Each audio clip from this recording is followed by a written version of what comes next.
We get to Andy. I want Gary to talk about what he means to you, because he was really a mentor. Go.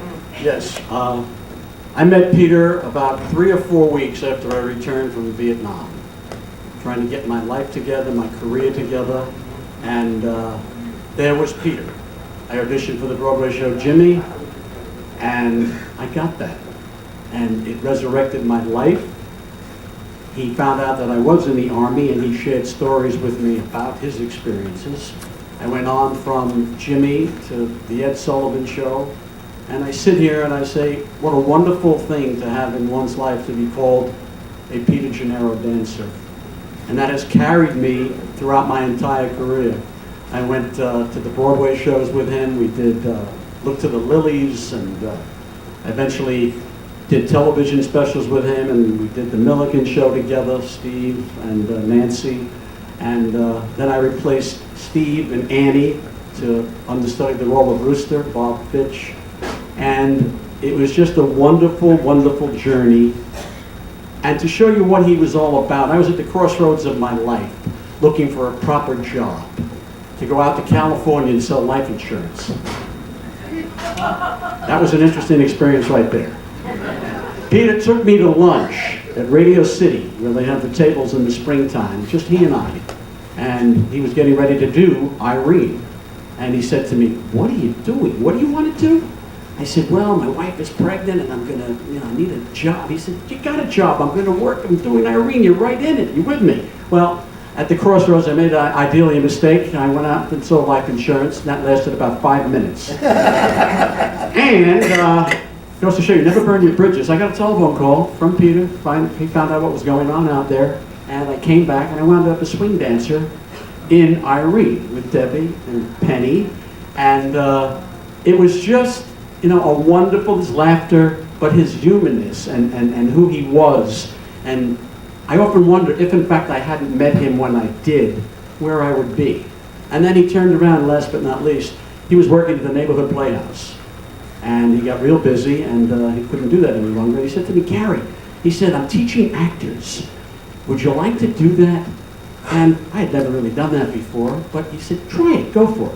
Well, 30 years later, I'm still at the neighborhood playhouse, and I'm sharing my life experience with what Peter meant to me, and I'm passing that on to the next generation of people, and I think some might be in the audience tonight. And I feel very gifted and lucky and honored to be part of the dance community to begin with. And this last week of rehearsal only magnified what a cherished thing it is for me to say that I was a Peter Gennaro dancer, and working with these lovely people on stage exemplifies what the theater is all about. And I say God bless to Peter.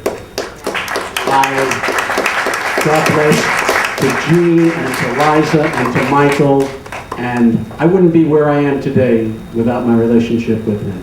Thank you.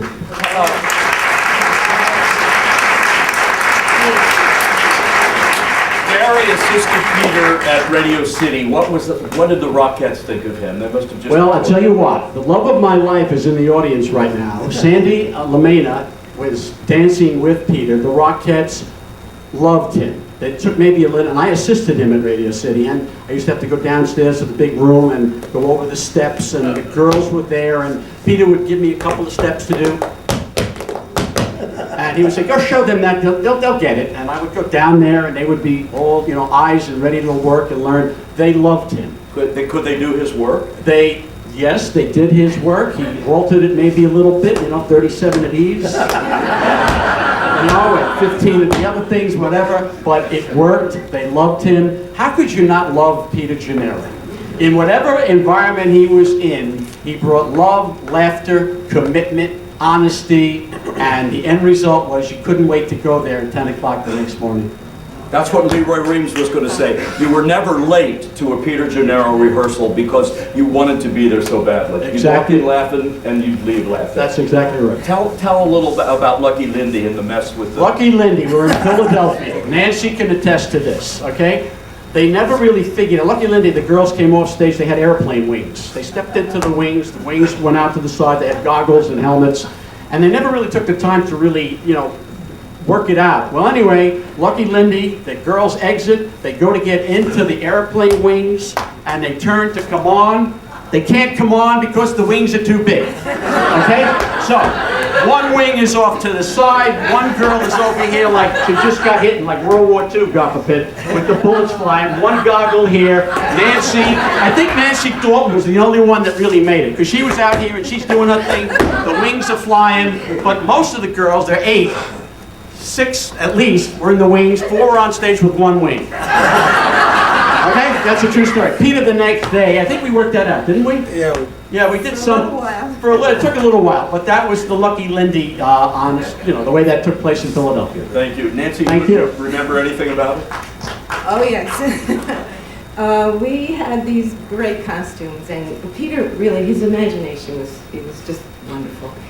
And he had a film, he wanted a film of this, the flight, right? The Lindy flight. And then we, of course, would come out with these wings on and tap shoes and goggles and helmets and bomber jackets and what have you. And it looked good on paper, but somehow it just never worked.